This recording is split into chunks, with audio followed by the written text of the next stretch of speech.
Everyone welcome back to my channel. कैसे हैं आप सब लोग? उम्मीद करती हूँ कि आप सभी लोग बिल्कुल खैरियत से होंगे। आज मैं आप लोग के लिए एक नावल लेकर आई हूँ जिसका नाम है हवेली और बहुत ही मज़े का नावल है और लिखा है इनको खानज़ादी। तो हम सारा क्रेडिट जो है वो इसके राइटर को देते हैं और हम जस्ट जो है वो रीड आउट कर रहे हैं। जी लाला, हम कल सुबह आएंगे। गाँव यहाँ दिल तो नहीं लगता, लेकिन क्या करें, मजबूरी में रह रहे हैं यहाँ बस। दुआ करें सुबह खैरियत से पहुँच जाएं। हम और अम्मा को भी बता देना कि हम आ रहे हैं। ठीक है शफीक, मैं अम्मा को बता दूंगा। सब बहुत खुश होंगे तुम सबके वापस आने पर। नवाब भी आएगा ना साथ?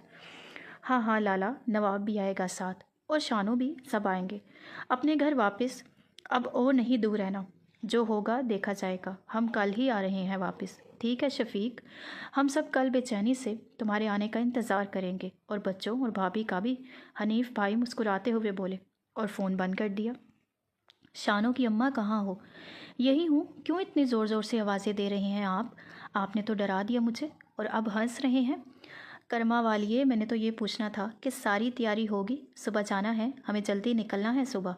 तो बस निकल जाएंगे और अगली बस फिर शाम को मिलेगी, इसीलिए सारी तैयारी अभी ख़त्म कर लो। अच्छा ये बात थी, तैयारियाँ तो सारी मुकम्मल है, बस शानू और नवाब को देख लूँ मैं ज़रा, इनकी तैयारी मुकम्मल हुई है या नहीं। शानू ने जब से सुना है गांव जाने का, उदास बैठी है तब से। कहती है मुझे गांव नहीं जाना, मुझे डर लग रहा है। डरना किस बात का? इसे कहो परेशान ना हो, हम हैं उसके साथ। ये गांव के नाम पर इतना डरती क्यों है? वहीं तो पली बड़ी है, चंद साल ही तो हुए हैं हमें यहाँ आए हुए। अब वापस तो जाना ही पड़ेगा, सारी ज़िंदगी तो नहीं गुजार सकते ना। तुम देखो जाकर इनको, मैं नमाज़ पढ़ रहा हूँ। नवाब को भी भेज दो। अच्छा कहते हुए अम्मा शानू के कमरे की तरफ चल पड़ी। शानू बिस्तर में मुंह छुपाए लेटी हुई थी। अम्मा ने आवाज़ दी तो डर कर उठ बैठी। क कौन? अरे मैं हूँ तुम्हारी अम्मा। शानू क्या हो गया है? इतना क्यों डरती हो मेरी बेटी? पहले तो ऐसी नहीं थी, इसीलिए तो नवाब मजाक बनाता रहता है तुम्हारा। इतना मत डरा करो मेरी बेटी, बहादुर बनो। वो शानू के सर पर हाथ फेरते हुए बोली। शानू जल्दी से अम्मा के गले लग गई। अम्मा, मुझे नहीं जाना गाँव, मैं यहीं रहना है। मुझे वो मार देगा। आप लोग समझते क्यों नहीं? वो मुझे अपने पास बुलाता है। अगर मैं यहाँ से गई तो वहाँ भी आ जाएगा मेरे पीछे, मुझे मारने के लिए। शानो, कौन मार देगा तुझे और कौन बुलाता है तुझे अपने पास? ना डरो, हम हैं तुम्हारे साथ। वो बस तुम्हारा वहम है और कुछ नहीं। इस बात को समझो मेरी बच्ची, ये सब बस वहम है और कुछ नहीं है। नहीं अम्मा, ये सब वहम नहीं है। वो मुझे रोज़ नज़र आता है ख्वाब में, उसका चेहरा नहीं देख पाती मैं, लेकिन उसकी आवाज़ मुझे सुनी सुनी लगती है, लेकिन याद नहीं आती वो आवाज़ किसकी है। मैं इसी डर से सो नहीं पाती कि अगर सोई तो फिर से इसकी आवाज़ मेरे कानों में गूंजने लग पड़ेगी। वो मुझे मार डालेगा। कहता है मैं बस इसकी हूँ, किसी और के बारे में सोचा तो मार देगा मुझे।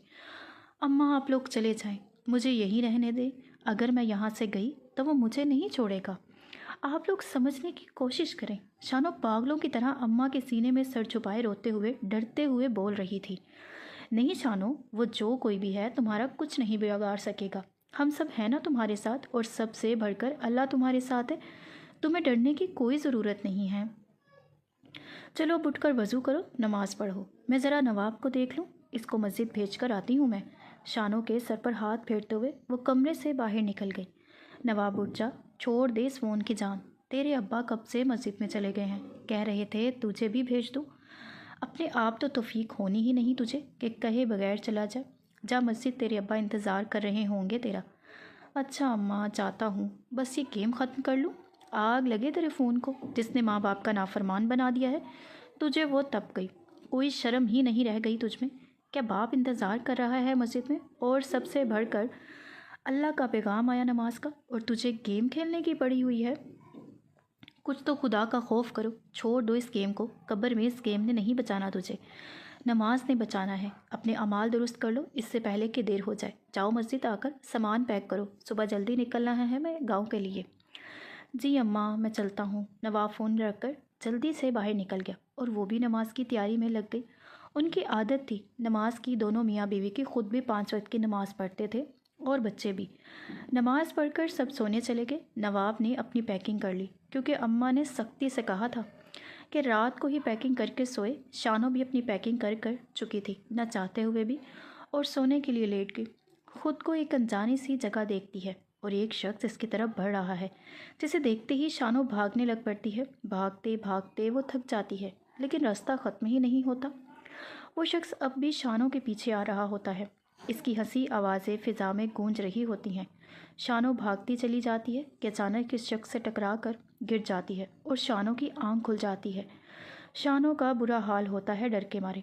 उसका चेहरा पसीने से भर गया होता है। शानो को बैठे देखे अम्मा की यही भी आंख खुल जाती है। क्या हुआ शानो?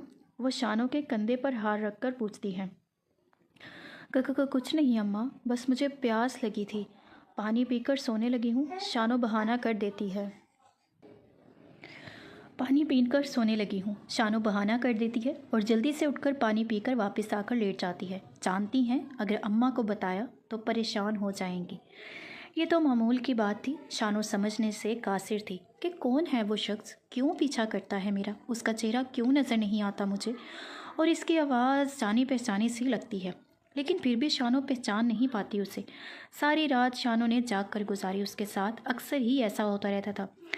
डर के मारे सारी की सारी रात जागती रही थी शानो। फजर की आवाज़ आई तो शानो और अम्मा नमाज़ पढ़ने की तैयारी में लग गई। नवाब और अब्बा भी मस्जिद की तरफ चल पड़े। नमाज़ पढ़कर अम्मा और शानो दोनों नाश्ता बनाने में मसरूफ़ हो गई। जैसे ही वो दोनों नमाज़ पढ़कर घर आए, सब ने मिलकर नाश्ता किया और तैयार होकर गाँव के लिए रवाना हो गए।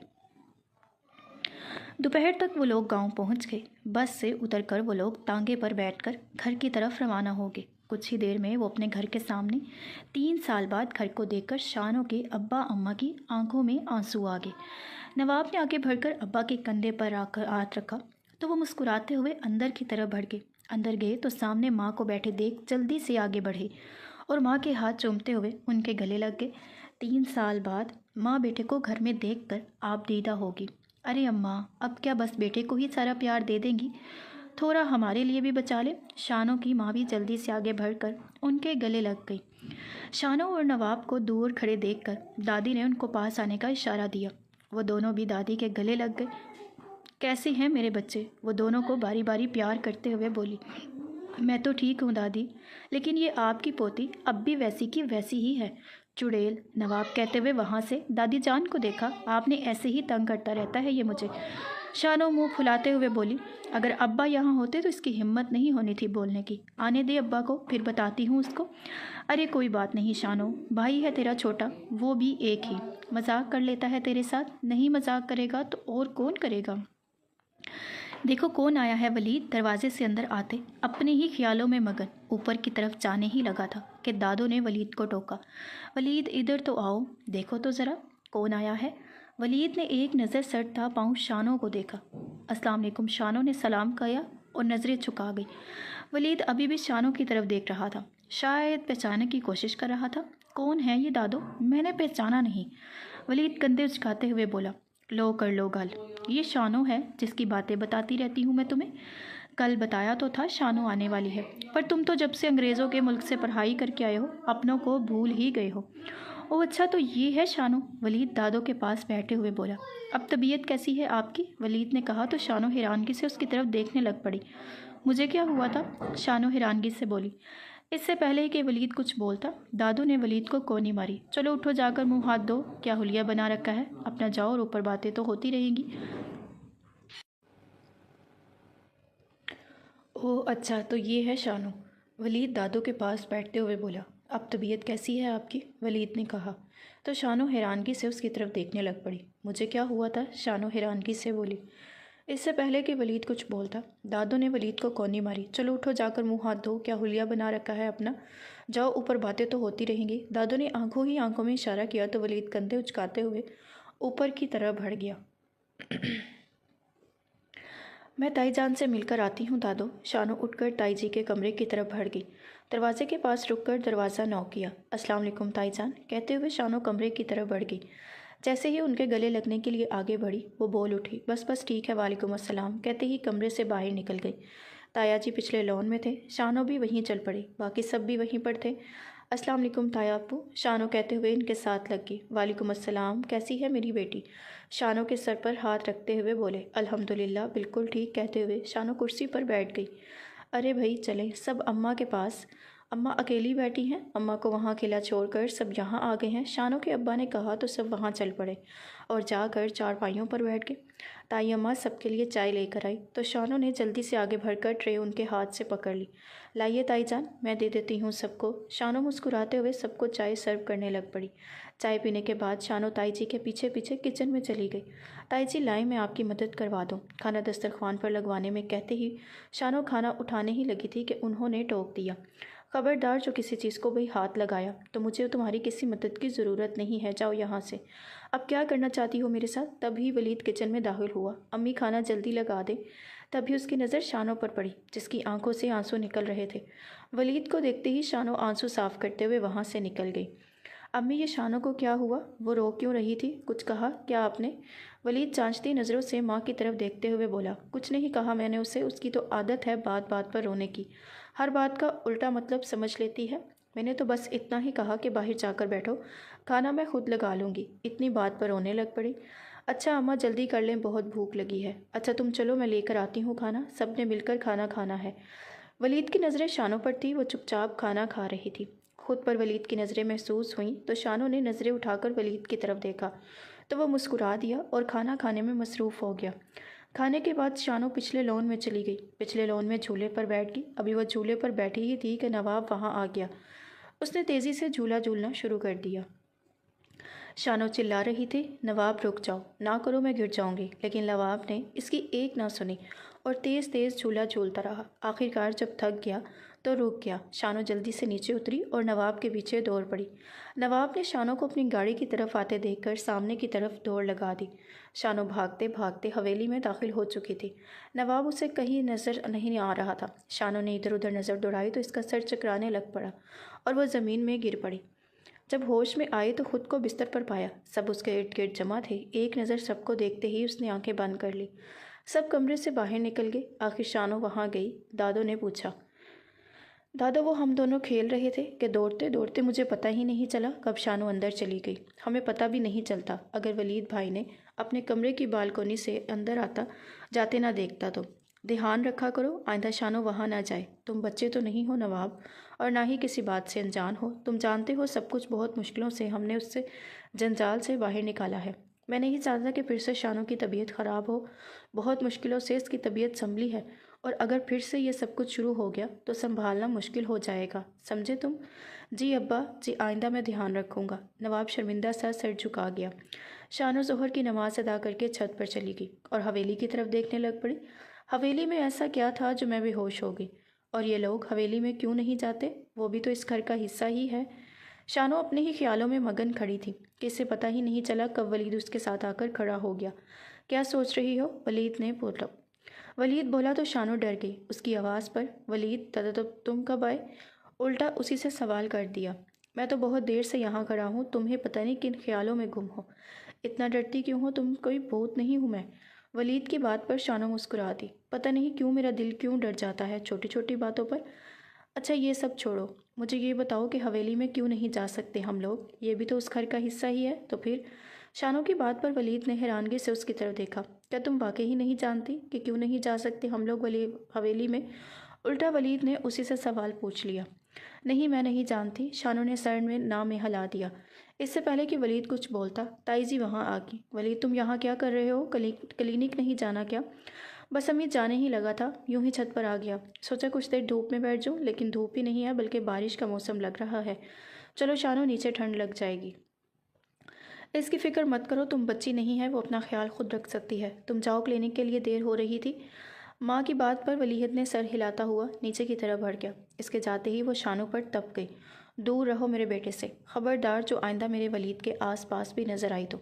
सब जानती हो मैं तुम लोगों का यहाँ आने का मकसद। यहाँ के दुख में भूली नहीं हूँ मैं। अब और नहीं, आइंदा मुझे वलीद के पास नज़र आई तो जान से मार दूंगी तुम्हें। उससे पहले कि शानू कुछ बोलती वो नीचे की तरफ बढ़ गई और शानू भी अपने कमरे में जाकर रो दी। ताईजान आप क्यों कर रही हैं मेरे साथ ऐसा? मैंने क्या बिगाड़ा है आपका? शानू समझ नहीं पा रही थी उनका रवैया उसके साथ ऐसा क्यों है। रोते रोते शानू की आंख लग गई। दिसंबर शुरू हो चुका था। हल्की हल्की बारिश शुरू हो गई। सर्दी में इजाफा हो चुका था। असर की नमाज पढ़कर बाहर गई तो सब खुशगपियों में मसरूफ़ थे। ताई जी सबके चाय पकौड़े बनाकर लाई थी। सब खाने में मसरूफ़ थे। शानू भी वहाँ जाकर बैठ गई। बातें करते करते पता ही नहीं चला शाम होगी। सब नमाज पढ़कर अपने अपने कमरों से निकलकर साथ बरामदे में बैठ गए। चारपाइयों पर दरमियान में ताई जी ने एक बड़े से लोहे के बर्तन में आग जलाकर रखी हुई थी। शानू अपने ही ध्यान में बैठी थी। जब वलीद घर आया तो थोड़ा भीग चुका था बारिश में। वलीद को देखते ही ताई जी जल्दी से आगे बढ़ी। ये क्या हाल बना रखा है? वलीद जब पता था कि बारिश का मौसम है तो छतरी साथ रखते, नहीं तो गाड़ी में ही बैठे रहते। फ़ोन कर देते, मैं छतरी ले आती तुम्हारे लिए। अपने दुपट्टे से वलीद का सर साफ करते हुए बेचैनी से बोल रही थी। अम्मी आप परेशान ना हो, मैं ठीक हूँ, कपड़े चेंज करके आता हूँ, कहते हुए वलीद तेज़ी से सीढ़ियाँ चढ़ गया और कुछ देर बाद कपड़े चेंज करके वापस आ गया। वलीद आकर शानों के साथ बैठ गया चारपाई पर। कैसा गुजरा आज का दिन? मुस्कुराते हुए शानों से पूछने लग पड़ा। ताई जी की नज़रें शानों पर थी। वो घसीली नज़रों से शानों की तरफ देख रही थी। शानों बिना वलीद की बात का जवाब दिए वहाँ से उठकर अपने कमरे की तरफ बढ़ गई। शानों अभी अपने कमरे के पास पहुंची ही थी कि कोई इसके पीछे टकराते हुए तेज़ी से गुजरा और इसके पीछे पीछे कोई लड़की भी शानों से टकराते हुए गुजरी। शानों गिरते गिरते बची। कौन है आप लोग? वो जल्दी से बोली, लेकिन वो दोनों रुके ही नहीं। शानों अपने कमरे की तरफ बढ़ गई। कौन थे ये लोग? यहाँ तो हमारे अलावा कोई नहीं रहता। शानों इन दोनों का चेहरा नहीं देख सकी थी। शानों कमरे में आई ही थी कि वलीद भी पीछे चला आया। क्या बात है, मेरी बात का जवाब नहीं दिया तुमने? वलीद मुस्कुराते हुए कुर्सी पर बैठ गया। शानों घबरा गई। उसका माथा पसीने से भीग गया, इस डर से कि अगर ताई जी ने वलीद को मेरे साथ देख लिया तो फिर से मुझ पर गुस्सा होंगी। क्या हुआ वलीद? शानों की तरफ से कोई जवाब ना पाकर बोल पड़ा। काका कुछ नहीं, मेरी तबीयत को थोड़ी ख़राब थी, इसीलिए कमरे में आ गई। शानों की नज़रें बार बार दरवाजे की तरफ जा रही थीं। क्या हुआ, कोई आने वाला है क्या? शानों को बार बार दरवाजे की तरफ देखा तो वो वलीद बोल पड़ा। मैं नमाज़ पढ़ लूँ? शानों कमरे से निकलने लगी थी कि वलीद उसके सामने आ गया। शानों तुम मुझसे इतना डरती क्यों हो यार? कज़न हो तुम्हारा, तुम तो ऐसे भागती हो जैसे मैं तुम्हें खा जाऊँगा। वलीद कहते हुए मुस्कुरा दिया। नहीं ऐसी बात नहीं है, मैं ज़्यादा बातचीत करने की आदी नहीं हूँ, मैं इसीलिए अपने कमरे में ज़्यादा टाइम गुजारना पसंद करती हूँ। शानों ने बहाना बनाना चाहा। अच्छा जब मैं बाहर से आया तब तो सबके साथ बैठी हुई थी, तुम जैसे ही मैं आया तो कमरे में आकर मेरे बैठ गया तो उठकर ऊपर आ गई, तो मुझे सब समझ आती है, मैं तो बच्चा नहीं हूँ। अच्छा लाओ देखो क्या हुआ तुम्हारी तबीयत को। डॉक्टर हूँ मैं, अभी देखता हूँ। वलीद ने जल्दी आगे बढ़कर शानों के माथे को छुआ तो वह जल्दी से पीछे हटी। नहीं मैं ठीक हूँ, बुखार नहीं है, मुझे बस ज़रा सा सर दर्द था, दवाई लोगी तो ठीक हो जाओगी। चलो अब नीचे उस तरफ अकेली मत बैठा करो। वलीद ने उसे बाजू से पकड़कर नीचे की तरफ जाने लगा ही था कि दरवाजे पर माँ को देखकर इसके हाथ से शानों का बाजू छूट गया। आकर खाना खा लो वलीद। वो बस इतना ही कहते हुए वापस पलट गई। शानों का चेहरा पसीने से भर चुका था। जिस बात का उसे डर था वही हुआ था। पता नहीं ताई जी अब क्या सोचेंगी। चले अब या यही अकेले बैठे रहने का इरादा है। मैं एक बात बता दूं, यहाँ पर अकेली बैठने की कोशिश मत करना, यहाँ भूत है तुम्हारे कमरे में। कि क्या क्या? शानू घबराते हुए वलीद की तरफ बढ़ी। वलीद हंसी दबाते हुए बोला, हाँ अब जल्दी चलो यहाँ से, कहते हुए वलीद तेज़ी से कमरे से बाहर निकल गया। शानू भी तेज़ी से उसके पीछे कमरे से निकल गई। शानू नमाज़ पढ़कर खाना खाने लग पड़ी थी सबके साथ। वलीद हंस हंस कर सबके साथ बातें कर रहा था। शानू को आता देखकर ताई के चेहरे के जाविये बदलने लग पड़े और ये बात शानू ने बहुत अच्छी तरह महसूस की थी। शानू को वो लड़का और लड़की याद आ गई जो इसके कमरे से बाहर इससे टकराए थे। उसने सोचा कोई मेहमान आए होंगे घर में, लेकिन दस्तरखान पर तो इसे घर के लोगों के अलावा कोई भी नज़र नहीं आया। शानू नवाब से आहिस्ता आवाज़ में बोली, बाकी लोग कहाँ हैं? घर में कोई मेहमान आए हैं क्या? राजदाना अंदाज में नवाब से बोली तो नवाब ने हैरान होते हुए शानू की तरफ देखा। मेहमान तो कोई भी नहीं आया हमारे अलावा, इस घर में बस इतने ही लोग हैं। ये तुम्हें भूलने की बीमारी है क्या? नवाब हंसते हुए बोला। तो फिर वो लोग कौन थे ऊपर? शानू ख्वाब सी कैफियत में बोली। कौन? कहाँ? नवाब ने हैरान होते हुए पूछा। कुछ देर पहले जब मैं अपने कमरे में गई तो मेरे सामने से तेज़ी से एक लड़का और लड़की गुजरे थे। मैंने आवाज़ दी लेकिन वो दोनों रुके ही नहीं। शानू की आवाज़ पर सबने शानू की तरफ देखा। उसे पता ही नहीं चला कब वो ऊंची आवाज़ में बोल पड़ी, नहीं बेटा, हमने तो किसी को ऊपर जाते हुए नहीं देखा और ना ही कोई घर में आया था। तुम्हें कोई वहम हुआ होगा। नहीं तायाबू, वो दोनों मेरे साथ टकराते हुए गुजरे थे। जब मैंने उनको आवाज़ दी कि कौन है आप लोग, तो वो रुके ही नहीं बल्कि छत की तरफ भाग गए। मैं समझी शायद कोई मेहमान आए होंगे।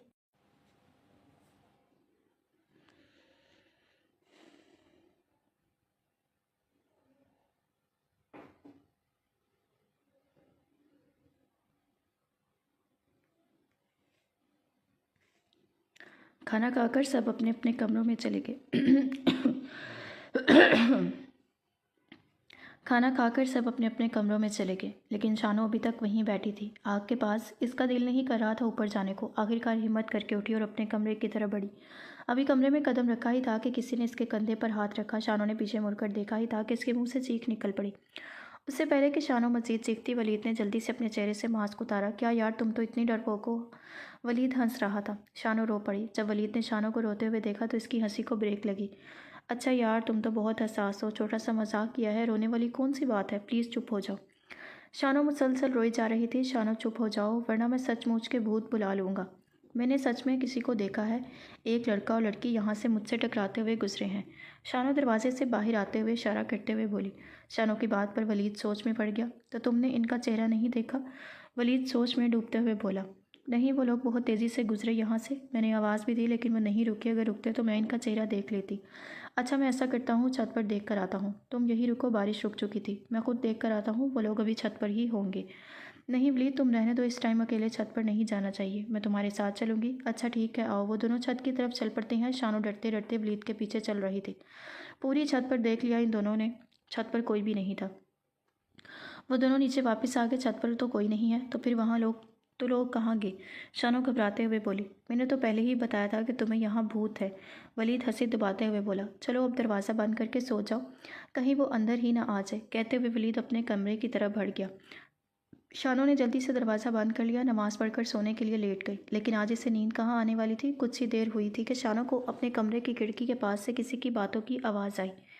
शानो जल्दी से खिड़की के पास गई लेकिन इसे कोई नज़र नहीं आया। अलबत्ता हंस हंस कर बातें करने की आवाज़ इसे मुसलसल आ रही थी। अब तो शानो सच में डर गई थी। जब इसने नीचे देखा तो इसके होश उड़ गए थे। वहीं लड़की झूले पर बैठ रही और लड़का इसे झूला झुला रहा था। वह हंस हंस कर बातें कर रही थी। ऐ सुनो, कौन हो तुम? शानो ने ऊपर से ही इनको आवाज़ दी लेकिन इन दोनों ने कोई जवाब नहीं दिया और भागते हुए हवेली में चले गए। शानो जल्दी से नीचे की तरफ भागी। इसका रुख हवेली की तरफ था। इससे पहले कि वो हवेली में दाखिल होती, वलीद इसके सामने आ गया। शानो को कमरे से बाहर निकलते देख चुका था। वो इसी के लिए पीछे पीछे चला आ रहा था। कहाँ जा रही हो? तुम्हें पता नहीं है कि हवेली में जाना मना है? और तुम इस वक्त कहाँ जा रही थी? अगर मैं ना आता तो कुछ भी हो सकता था। वलीद का लहजा थोड़ा सख्त था। वलीद, वो मैंने फिर से इन दोनों को देखा। वो लड़की यहाँ झूले पर बैठी थी और वो लड़का यहाँ खड़ा इसे झूला झूल रहा था। मैं सच में कह रही हूँ वलीद। वो उसके बाद जब मैंने वहाँ ऊपर से इनको आवाज़ दी तो वो दोनों भागते हुए हवेली की तरफ चले गए। इसलिए मैं जल्दी से इनके पीछे जा रही थी लेकिन तुमने मुझे रोक लिया। शानो बस करो, ये सब इस घर में हमारे अलावा और कोई नहीं है। ये सब तुम्हारा वहम है, बस, और कुछ नहीं। बस करो, कब तक भागती रहोगी इसके पीछे जो अब है ही नहीं? बस कर दो, चलो अपने कमरे में जाकर आराम करो, तुम थक चुकी होगी। वलीद इसे बाजू से खींचते हुए ऊपर ले गया। जाओ अंदर और खिड़की दरवाज़ा बंद करके सो जाओ। शानो सोने के लिए लेट गई, खिड़की और दरवाज़ा बंद करके। इसे फिर से वही आवाज़ें सुनाई दे रही थी। शानो का सर दर्द से फटे जा रहा था। इसने अपने कानों पर हाथ रखकर आंखें बंद कर लीं। तुम जितना मर्जी दूर भाग लो मुझसे, मेरे इतने ही करीब आओगी। देखा, आ गई ना, तुम सिर्फ मेरी हो। शानो को अपने करीब से यह आवाज़ सुनाई दी। इसने जल्दी से आंखें खोल दी लेकिन इसे कोई नज़र नहीं आया। वलीद अपने कमरे में जाकर बैठ गया। दादो सही कह रही थी, शानो यहाँ आते ही इन यादों में खो गई है। मुझे इस सबसे बाहर निकालना होगा वरना तो ये पागल हो जाएगी। उसे यहाँ बुलाने का मेरा फ़ैसला बिल्कुल दुरुस्त था। जो हुआ था उससे सबसे बाहर नहीं निकली। अभी तक ये इसकी याददाश्त कमज़ोर तो हो चुकी है लेकिन इतनी भी नहीं कि भूल जाए। अब मुझे ही सब कुछ करना होगा। शानो को ज़िंदगी की तरफ वापस लाना होगा। माजी को भूलना ही पड़ेगा इसे, और ऐसा मैं करके छोड़ूंगा। अगले दिन वलीद जल्दी से क्लिनिक के लिए निकल गया और नवाब, ताया जी और अब्बू के साथ ज़मीनों पर चला गया था। शानो दादो के साथ किचन में सेहन में बैठी थी। चारपाई पर धूप निकली हुई थी। दादो शानो को इसके बचपन के किस्से सुना रही थी। अम्मा और ताई जी घर के कामों में मसरूफ़ थी। शानो पूरी रात सो नहीं सकी थी। इसे समझ नहीं आ रही थी कि इसके साथ क्या हो रहा है। कोई भी इसकी बात पर यकीन नहीं कर रहा। यही बात शानो को सता रही थी। शानो ने सोचा कि क्यों ना दादो से शेयर करूं ये बात, शायद वो मेरी बात का यकीन कर ले। दादो, मुझे आपसे एक बात करनी है। कल रात मैंने पिछले सेहन में एक लड़की को देखा था। इसके साथ एक लड़का भी था और वो हवेली की तरफ भाग गए थे। शानो ने जल्दी से अपनी बात ख़त्म की। दादो ने हैरान होते हुए शानो की तरफ देखा। यहाँ तो तुम्हारे अलावा कोई लड़की नहीं है शानो, तुम्हें कोई वहम हुआ होगा। दादो ने हंसते हुए जवाब दिया। नहीं दादो, मैं सच बोल रही हूँ। मुझे अजीब अजीब सी आवाज़ें सुनाई देती हैं। दादो, मैं कल पूरी रात सो नहीं सकी। मुझे एक लड़की और लड़के की आवाज़ें सुनाई देती हैं लेकिन मुझे समझ नहीं आती ये आवाज़ें मुझे ही क्यों सुनाई देती हैं। किसी और को सुनाई नहीं देती क्या? और मुझे कल वलीद ने भी बताया था कि यहाँ भूत हैं। दादो, मुझे वापस जाना है। आप अब्बू से बात करें, मुझे नहीं रहना यहाँ। अगर मैं यहाँ रही तो पागल हो जाऊँगी। शानो, क्या हो गया है? अभी कल ही तो आई हो और अब तुम यहाँ से कहीं नहीं जाने वाली। तुम्हारी शायद शादी तय कर दी है मैंने वलीद के साथ। दादो ने इसके सर पर बम फोड़ा। मैंने ऐसा होने नहीं दूंगी। ताई जी अचानक वहाँ आ गई। मैं आपका ये ख्वाब कभी पूरा होने नहीं दूंगी अम्मा जान। पहले के इसके दिए हुए गम भूली हूँ मैं। अभी इस असवन से इसकी शादी भी आप ही का फैसला था। अम्मा क्या हुआ? याद तो है, आपको भूली तो नहीं हूँ। आप इसकी वजह से मैं अपना बेटा खो दिया है। अब दूसरा बेटा खोने की हिम्मत नहीं है मुझ में। शानों की अम्मी भी वहाँ आ चुकी थी। भाभी खुदा का वास्ता है, शानों की तबीयत ख़राब हो जाएगी। इसकी याददाश्त कमज़ोर हो चुकी है, वो सब भूल चुकी है। इसे फिर से याद मत करवाएं। सब ड्रामे हैं इसके, सब जानती हूँ मैं। इसको सब कुछ याद है। इसने मारा था मेरे असवन को, इसीलिए ड्रामे करती है ये सब। मेरे एक बेटे की जान लेकर सुकून नहीं मिला इसे। अब मेरे वलीद के पीछे पड़ गई है। अब की बार मैं ऐसा नहीं होने दूंगी। हमें माफ़ करें आप लोग। वो दोनों हाथ जोड़ते हुए बोली, बस करो जाहिदा, बहुत बोल लिया तुमने मेरी बच्ची के बारे में। जो कुछ हुआ था इसमें इसकी कोई गलती नहीं थी, वो बस एक हादसा था। दादो बोल पड़ी थी। शानो बस चुपचाप सबकी तरफ देख रही थी। असफन, इसके मुंह से ये नाम निकला और वो चारपाई पर गिर पड़ी। शानो को गिरते देखकर अम्मी की जल्दी से इसकी तरफ बढ़ी और इसका चेहरा तपतपाना शुरू कर दिया। शानो, क्या हुआ तुम्हें? आंखें खोलो। वो जल्दी से फ़ोन की तरफ बढ़ी और नवाब को जल्दी घर आने को कहा। शानो बेहोश पड़ी थी। वलीद जल्दी से घर पहुंचा। नवाब ने इसे फ़ोन कर दिया था। शानो को वलीद ने उठाकर इसके कमरे में बेड पर लिटा दिया। उसकी अम्मी और वलीद उसके हाथ पाँव मल रहे थे। लेकिन शानो को अभी तक होश नहीं आ रहा था। ये क्या हो गया मेरी बेटी को? भाभी को मना भी कर रही थी कि मत नाम ले शानो के सामने असवन का, लेकिन भाभी नहीं रुकी। उनकी बात पर वलीद ने चौंक कर उनकी तरफ देखा। चाची जान, आप परेशान नहीं हो? शानो बिल्कुल ठीक है, बस कमज़ोरी की वजह से चक्कर आ गया है उसे। मैंने इंजेक्शन दे दिया है, इसका बीपी लो है, कुछ देर तक होश आ जाएगा। आप चलें यहाँ से, उसे आराम की ज़रूरत है। वो टस से मस न हुई तो वलीद ने आगे बढ़कर इनके कंधे पर हाथ रखा तो उन्होंने इल्तिजाई नज़रों से वलीद की तरफ देखा। वो यहाँ से नहीं जाना चाहती थी। मेरा यकीन करे चची जान, शानो बिल्कुल ठीक है, आप चले मेरे साथ। वो उनको साथ लेकर बाहर आ गया और दादों के पास बैठ गए दोनों। हुआ क्या था आखिर शानो? सुबह तो बिल्कुल ठीक थी। वलीद इत्मीनान से बैठते हुए बोला, ये सब तेरी माँ की मेहरबानी है। मैंने तो तुम्हारे और शानो के रिश्ते की बात की तो शानो पर तप गई। कहती है कि रिश्ता नहीं होने दूंगी मैं, और कहने लगी कि असवन को शानो ने मारा है। पता नहीं क्या क्या बोलती है। और ये हालत होगी शानो की सुनते सुनते। समझा दो अपनी माँ को, तुम्हारी शानो शादी शानो से ही होगी। ऐसा मैं होने नहीं दूंगी। इससे पहले कि वलीद कुछ बोलता इसकी अम्मी वहाँ आ गई। मैं अपने बेटे के साथ ज्यादती नहीं होने दूंगी। मैं नहीं चाहती जो कुछ असवन के साथ हुआ वो वलीद के साथ भी हो। क्या हो रहा है ये सब? वलीद के अब्बा की गरजदार आवाज़ पर उनकी आवाज़ को ब्रेक लगी। ये कैसे बात कर रही हो तुम? अम्मा से एक बात मेरी कान खोल कर सुन लो जाहिदा, जैसा अम्मा चाहती हैं वैसा ही होगा। अगर तुम्हें कोई एतराज़ है तो चली जाओ यहाँ से, लेकिन ख़बरदार जो अम्मा के फ़ैसले को मानने से इनकार किया तो अंजाम अच्छा नहीं होगा। माफ़ी मांगो अभी अम्मा से। माफ़ कीजिएगा अम्मा जी, मैंने आपसे ऊंची आवाज़ में बात की, लेकिन मुझे आपका फ़ैसला मंजूर नहीं है। वो सीख पा होती वहाँ से चली गई। वलीद भी माँ के पीछे कमरे में चला गया। अम्मी, आप क्यों ऐसा कर रही हैं? आखिर बुराई क्या है शानों में? आप क्यों ज़िद पकड़ कर बैठ गई हैं? आप ये देखो, अभी एक दिन हुआ है इस लड़की को इस घर में आए हुए, और अभी तो बस शादी की ही बात चली है और तुम इसकी खातिर अपनी माँ से ज़ुबान दराजी कर रहे हो। वो वलीद पर तप गई। नहीं अम्मी जान, ऐसी कोई बात नहीं है, आप गलत समझ रही हैं। वलीद ने अपनी सफाई देना चाहिए। बस कर दो, सब जानती हूँ मैं। ऐसे ही मेरे असवन को इस मनहूस ने अपने प्यार के जाल में फंसाया था और अब तुम्हें फंसा रही है, लेकिन इस बार इसे कामयाब नहीं होने दूंगी। अम्मी, जैसे आप शानों को समझती हैं वो वैसी बिल्कुल नहीं है। भाई के साथ भी ऐसा हुआ होना उनकी किस्मत में लिखा था। उसमें शानों की कोई गलती नहीं थी। आखिर कब तक आप शानों को कसूरवार समझती रहेंगी? जो हुआ उसे भूल जाएं और शानों को कबूल कर लें। वो मेरे भाई की बेवा है और मेरी कज़न भी। जब घर में ही रिश्ता मौजूद है तो हम इसकी शादी बाहर क्यों करेंगे? लोग क्या सोचेंगे कि घर में जवान लड़का होते हुए भी अगर हम बाहर इसके लिए रिश्ता ढूंढेंगे तो डूब मरने का इम्कान होगा मेरे लिए। मुझे इस रिश्ते से कोई एतराज़ नहीं है। और एक बात, ये रिश्ता दादू ने मेरी मर्ज़ी से तय किया था। मैं सच्चे दिल से शानों को कबूल कर चुका हूँ। उनको यहाँ मेरे भी कहने पर बुलाया है दादू ने, ताकि मेरी और शानों की शादी हो सके। मैं शानों के दुखों को ख़त्म करना चाहता हूँ। वो अंदर ही अंदर घुट घुट कर मर रही है। इसे एक सहारे की ज़रूरत है और ये सहारा मैं बनना चाहता हूँ। इसलिए आप भी दिल से शानों को कबूल कर लें। मेरी इल्तिजा है आपसे। कि वलीद रुका नहीं, कमरे से बाहर निकल गया और ज़ायदा बेगम वही सर पकड़ कर बैठ गई। किसी से मैं क्या कहूँ जब अपना सिक्का ही खोटा है। लेकिन कुछ भी हो, वलीद अभी ना समझ है। मैं इसे ये गलती नहीं करने दूँगी। ये शादी नहीं होने दूँगी मैं। वलीद बाहर आया तो सब परेशान बैठे थे। भाई साहब, अगर भाभी को ये रिश्ता मंजूर नहीं तो हम ये रिश्ता नहीं करेंगे। कल को आपके घर के लिए मसले बनेंगे और हमारी बेटी के लिए मुश्किलात पैदा होंगी। वो तो पहले ही बहुत दुखी हैं। मैं नहीं चाहती कि मेरी बेटी मज़ीद दुख देखे।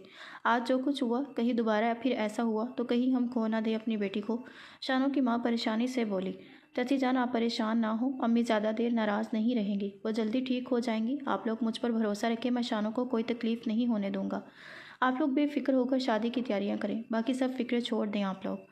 वलीद ठीक कह रहा है भाभी, अब शानो हमारी जिम्मेदारी है, आप लोग बेफिक्र हो जाए। वो मेरी भी बेटी है और मुझे वलीद पर पूरा भरोसा है। शानो का बहुत ख्याल रखेगा, आप लोग भी भरोसा रखें उस पर। ठीक है लाला, जैसे आपको बेहतर लगे, शानो के अब्बा ने जवाब दिया। ऊपर खड़ी शानो सारी बातें सुन रही थी। वलीद की इस पर नज़र पड़ी तो चुपचाप अपने कमरे की तरफ बढ़ी और वलीद भी टाइम देखते हुए बाहर की तरफ गया। नवाब तुम घर में ही रुको, हम लोग चलते हैं, ज़मीनों पर जाना ज़रूरी है। तुम घर में ही रुको, किसी चीज़ की ज़रूरत पड़ सकती है। कहते हुए वो दोनों भाई बाहर की तरफ बढ़ गए। शानो अपने कमरे में चुपचाप बैठी सारा मामा देख रही थी। असफन कौन है? क्या ताई जी का एक और बेटा था? इसकी मुझसे शादी और वो मर गया। ताई जी क्या कह रही थी? मैंने मारा है उसे। शानो की समझ में कुछ नहीं आ रहा था। अगर मेरी शादी हुई है तो मुझे कुछ याद क्यों नहीं आ रहा? ये सब क्या हो रहा है मेरे साथ? और वलीद से मेरी शादी तय कर दी दादों ने। मुझे इस बारे में वलीद ने बात करनी होगी। आने तो ज़रा शाम को वलीद को। सारा दिन शानो वलीद का इंतज़ार करती रही। वलीद घर आया तो तेज़ी से इसके कमरे की तरफ बढ़ी। शानो को अचानक से अपने कमरे में देखकर वलीद चौंक गया। इसे पता ही नहीं चला कब शानो इसके पीछे पीछे कमरे में आ गई। शानो तुम यहाँ, कोई काम था क्या? वलीद को जब कोई और बात ना सूझी तो बोल पड़ा। शानो मुंह फुलाई खड़ी वलीद की तरफ देख रही थी, कुछ बोल ही नहीं रही थी। वलीद टेंशन में पड़ चुका था। शानो की तरफ बढ़ा। क्या हुआ, तुम कुछ परेशान लग रही हो मुझे? वलीद की बात पर शानो की आंखों से आंसू जारी हो गए। असफन कौन है वलीद? मुझे इस बात का जवाब चाहिए। मुझे टालने की कोशिश मत करना। आज मैं इस बात का जवाब लिए बगैर नहीं जाऊंगी यहाँ से। सच बताओ मुझे, नहीं तो मैं पागल हो जाऊंगी। शानो मुसलसल रो रही थी। ऐसे कौन से राज हैं मेरी ज़िंदगी के जिनसे मैं अनजान हूँ? मुझे क्यों याद नहीं आता कुछ, आखिर क्यों? वलीद शानो के सर दोनों हाथों से थामते हुए नीचे कारपेट पर बैठ गई। वो थक सी गई थी इन सब यादों से पीछा छुड़वाते छुड़वाते। शानो को नीचे बैठते देखकर वलीद जल्दी से आगे बढ़ा और शानो को सहारा देते हुए सोफे पर बिठाया और जल्दी से पानी का ग्लास शानो की तरफ बढ़ाया। शानो ने पानी पीने से इनकार कर दिया। वलीद ने ग्लास इसके मुंह को लगा दिया। न चाहते हुए भी शानो को पानी पीना पड़ा। इसने बमुश्किल 2 घूंट पानी पिया और ग्लास पीछे कर दिया। अब वलीद ने कोई मज़ाहमत नहीं की और ग्लास साइड पर रख दिया और खुद घुटनों के बल शानो के सामने बैठ गया। शानो अभी भी रो रही थी। वलीद को इसके आंसू अपने दिल पर गिरते हुए महसूस हुए थे। दुख से आंखें बंद करके एक लंबी सांस लेते हुए दोबारा आंखें खोल दी इसने। शानो प्लीज़ चुप हो जाओ, तुम्हारे आंसू मुझे तकलीफ़ देते हैं। मैं तुम्हारी आंखों में आंसू नहीं देख सकता। वलीद का लहजा दर्द भरा था। शानो ने ना चाहते हुए भी वलीद की तरफ नज़रें उठाकर देखा। उसकी नज़रों में क्या था? मोहब्बत, एहसास, हमदर्दी? शानो कुछ समझ ना सकी और आंसू साफ करते हुए नज़रें झुका गई। शानो जो कुछ हुआ था उसमें तुम्हारी कोई गलती नहीं थी। जो हुआ ऐसा होना किस्मत में लिखा था। तुम खुद को कसूरवार ना समझना कभी भी। मैं हमेशा तुम्हारे साथ हूँ। बहुत जल्द तुम मेरे निकाह में होगी। मुझे इस दिन का इंतज़ार है जब तुम मेरी हो जाओगी हमेशा के लिए। बहुत जल्द हमारी शादी है और ये फ़ैसला मेरा अपना है। किसी ने ज़ोर ज़बरदस्ती नहीं की मेरे साथ। ये भी तुम्हारी गलत फहमी है कि मैं किसी हमदर्दी के तहत तुमसे शादी करना चाहता हूँ। मुझे तुमसे मोहब्बत है। वो खुले दिल से अपनी मोहब्बत का इकरार कर रहा था। सही वक्त आने पर सब कुछ बता दूंगा मैं तुम्हें। अभी ये वक्त ठीक नहीं है, तुम्हारी तबीयत ठीक नहीं है। जाओ अपने कमरे में, खाना लेकर आता हूँ मैं तुम्हारे लिए। शानो का गाल थपथपाते हुए वलीद उठ खड़ा हुआ। और अगर इसमें शादी से इनकार कर दूँ तो? शानो की आवाज़ वलीद के कानों में पड़ी। इसके बाहर की तरफ बढ़ते कदम रुक गए। वो शानो की तरफ पलटा। तुम ऐसा नहीं कर सकती। इस शादी से सब घर वालों की खुशियाँ जुड़ी हैं और मेरी भी। ये शादी मेरी मर्ज़ी से तय पाई है और जो काम मैं तय कर लूँ वो मुकम्मल करके छोड़ता हूँ और अपनी बात दोहराने का आदी नहीं हूँ मैं। याद रखना, उम्मीद है मेरी बात तुम समझ गई होगी। अब जाओ अपने कमरे में, खाना वहीं लेकर आऊँगा मैं। मुझे नहीं करनी ये शादी। सबकी खुशियों की खातिर मैं ही क्यों अपनी ज़िंदगी कुर्बान करूँ। मैं तब इस शादी के लिए हाँ नहीं करूँगी जब तक तुम मुझे सब कुछ नहीं बता देते। शानो की सोई अभी भी इसी बात पर अटकी हुई थी। वलीद गुस्से से शानो की तरफ बढ़ा और इसे कंधों से पकड़कर झंझोरा। एक बार जब मैंने कह दिया कि सही वक्त आने पर सब कुछ बता दूंगा तो तुम समझ क्यों नहीं रही? दोबारा इस बारे में कोई बात नहीं करोगी तुम मेरे साथ? न चाहते हुए भी वलीद का लहजा सख्त हो चुका था। अपनी गलती का एहसास हुआ था। शानो को छोड़ दिया और कमरे से बाहर निकल गया। शानो रोते हुए अपने कमरे की तरफ बढ़ गई और अंदर से दरवाज़ा बंद करके सर घुटनों पर रखकर रोने लग पड़ी। कुछ देर बाद वलीद कमरे में आया तो शानो कमरे में नहीं थी। वो खाना लेकर शानो के कमरे की तरफ बढ़ गया। दरवाज़ा बंद था। इसने दरवाज़ा नॉक किया लेकिन शानो ने दरवाज़ा नहीं खोला। वलीद अपने कमरे की तरफ बढ़ गया। कमरे में जाकर इसने किताबों वाली अलमारी में से एक मखसूस किताब उठाई तो इसके और शानो के कमरे के दरमियान खुफिया दरवाज़ा खुल गया।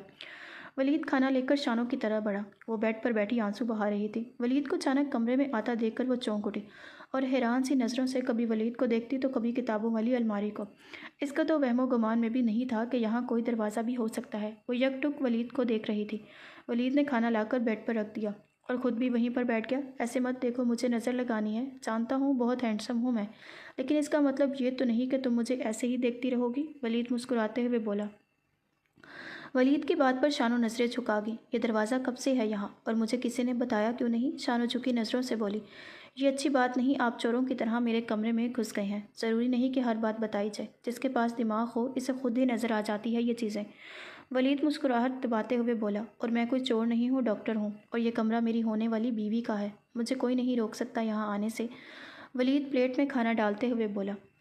ये लो खाना खाओ। वलीद प्लेट इसकी तरफ बढ़ाते हुए बोला, लेकिन शानो पर इसकी किसी बात का कोई असर नहीं हुआ। वो वैसे ही बैठी रही। शानो खाना खा लो, वलीद फिर से बोला। शानो अपनी जगह से नहीं हिली। शानो प्लीज़ खाना खा लो, वलीद ने आहिस्ता से पुकारा। तो शानो ने नज़रें उठाकर वलीद की तरफ देखा। उसकी आंखों में इल्तिजा थी। शानो ज़्यादा देर वलीद की आंखों में ना देख सकी और नज़रें झुका गई। खाना खाने में मसरूफ़ हो गई।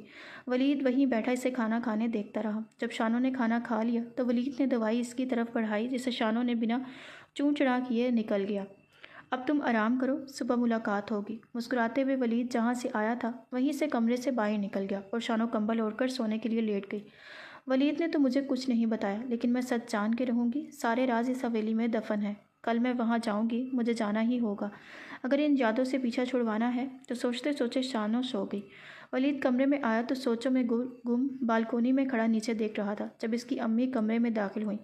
वलीद क्या है ये सब? वो गुस्से में लग रही थी। क्या हुआ अम्मी, आप इतने गुस्से में क्यों हैं? वलीद को उनके गुस्से की वजह समझ नहीं आई थी। यही जो तुम करते फिर रहे हो, अभी शादी हुई नहीं है पर तुम अभी से इस लड़की के गुलाम बन गए हो। वो गुस्से से बोली। अम्मी ये कैसी बातें कर रही हैं आप? ऐसा क्या कर दिया मैंने जो आप इतने गुस्से में हैं? वलीद को समझ नहीं आ रही थी उनके इस रवैये की। यही कि तुम खाना तो अपने लिए ऊपर ले लाए थे, लेकिन इसके कमरे में क्या कर रहे थे? इसके लिए खाना लेकर आए थे तुम? वलीद ने तुमसे झूठ बोलना कब से सीख लिया है? अभी निकाह हुआ नहीं और तुम्हें उंगलियों पर नचाना शुरू कर दिया है इस लड़की ने। अभी अभी से इसकी खिदमतों में लग गए हो तुम। बस कर दी अम्मी, कैसी बातें कर रही हैं आप? मैं बस इसके लिए खाना लेकर आया हूँ। इसकी तबीयत ठीक नहीं थी, बस इसलिए। आपको तो पता है ये सब। हाँ हाँ, सब पता है मुझे। जो ड्रामे ये करती फिरती है, मैं इसकी शादी नहीं होने दूंगी तुमसे। याद रखना, इस बात को कान खोल कर मेरी बात सुन लो। तुम कहते हो? वो गुस्से से बाहर निकल गई और वहीं कुर्सी पर बैठ गया सर थाम कर। दादों से बात करनी होगी मुझे, जितनी जल्दी हो सके ये निकाह हो जाना चाहिए, कहीं देर ना हो जाए। सोचते हुए वलीद दादों के कमरे की तरफ बढ़ गया। अगले दिन नाश्ते की मेज़ पर दादों ने ऐलान किया कि आज शाम को वलीद और शानो का निकाह है। शाम तक सारी तैयारियां देख लो तुम लोग। इतनी जल्दी अम्मा जान? कितनी सारी तैयारियां करनी पड़ेंगी, शाम तक कैसे होगा सब कुछ? शानो की अम्मी बोल पड़ी। तुम फिक्र ना करो बहू, कोई तैयारियां नहीं करनी, बस चंद मेहमानों को बुलाना है और निकाह खां को बुलाकर निकाह पढ़वाना है इन दोनों का। और क्या? वलीद शानो के लिए और अपने लिए जोड़ा तुम लेकर आओ। वो वलीद को मुखातिब करते हुए बोली। जी ठीक है, मैं चलता हूँ, मुझे कुछ काम है, शाम को जल्दी घर पहुँच जाऊँगा। वलीद एक नज़र शानो पर डालते हुए वहाँ से चला गया। शानो चुपचाप सबसे ताल्लुक़ नाश्ता करने में मसरूफ़ थी। वो ऐसे जाहिर कर रही थी जैसे से किसी बात से कोई फ़र्क नहीं पड़ रहा। और तुम दोनों चंद करीबी रिश्तेदारों को दावत दे दो निकाह की। वो अपने दोनों बेटियों की तरफ देखते हुए बोली। जी अम्मा जान। वो दोनों बाहर की तरफ बढ़ गए। नवाब की उनके साथ चला गया बाहर। आप ये ठीक नहीं कर रही अम्मा जान। सबके वहाँ से जाते ही वलीद की अम्मी बोल पड़ी। ये ज़्यादती है मेरे बेटे के साथ। मैं इस लड़की को रहने नहीं दूंगी इस घर में। चुप करो तुम बहू, कोई ज़्यादती नहीं हो रही तुम्हारे बेटे के साथ। जो कुछ हो रहा है इसकी मर्ज़ी से हो रहा है। तुम इस मामले से दूर रहो तो बेहतर है। वो भी गुस्से से बोली। और तुम होती कौन हो शानो को इस घर से निकालने वाली? ये घर इसका भी है, समझे तुम? अब जाओ और जाकर निकाह की तैयारी करो। वो गुस्से से आग बगोला होती वहाँ से उठ खड़ी हुई। घर में ज़ोरों शोर से शानो और वलीद की निकाह की तैयारियां शुरू हो चुकी थी। सब मेहमान आ चुके थे। शानो और वलीद भी तैयार हो चुके थे। निकाह वहाँ आ चुका था और यूँ दोनों ने निकाह में एक दूसरे को कबूल कर लिया। निकाह के बाद दोनों एक साथ बिठा दिया गया। शानो के चेहरे पर ना तो खुशी थी और ना ही दुख। वो तो कहीं और ही गुम थी। इसे ऐसे लग रहा था जैसे ये सब कुछ पहले भी हो चुका है। वो बैठी तो यहाँ थी, लेकिन इसका दिमाग कहीं और उलझा हुआ था। सब घर वाले इस निकाह से खुश थे, सिवाय वलीद की अम्मी के। वो बेदिली से इस निकाह के फंक्शन में शामिल हुई थी। रात के 10 बजे शानो को इसके कमरे में भेज दिया गया था। सब मेहमान अपने घरों को लौट चुके थे। वलीद नीचे ही था सब घर वालों के साथ। शानो को आपसी कैफियत में हवेली की तरफ बढ़ गई। सब लोग अंदर थे कमरों में, इसीलिए किसी ने इसे जाते हुए नहीं देखा। वो अंधेरे में की परवाह किए बगैर चलती वहाँ से चली गई। आज हमारा निकाह हो गया है, मैं बहुत खुश हूँ। आज अब तुम हमेशा के लिए मेरी हो गई हो। अब हमें कोई जुदा नहीं कर सकता। एक मर्दाना आवाज़ शानों के कानों में पड़ी। इसी आवाज़ के ताक़ुब में वो हवेली की छत पर कब पहुँच गई, से पता ही नहीं चला। एक लड़का और लड़की दूल्हा दुल्हन के लिबास में खड़े वहाँ बातें कर रहे थे।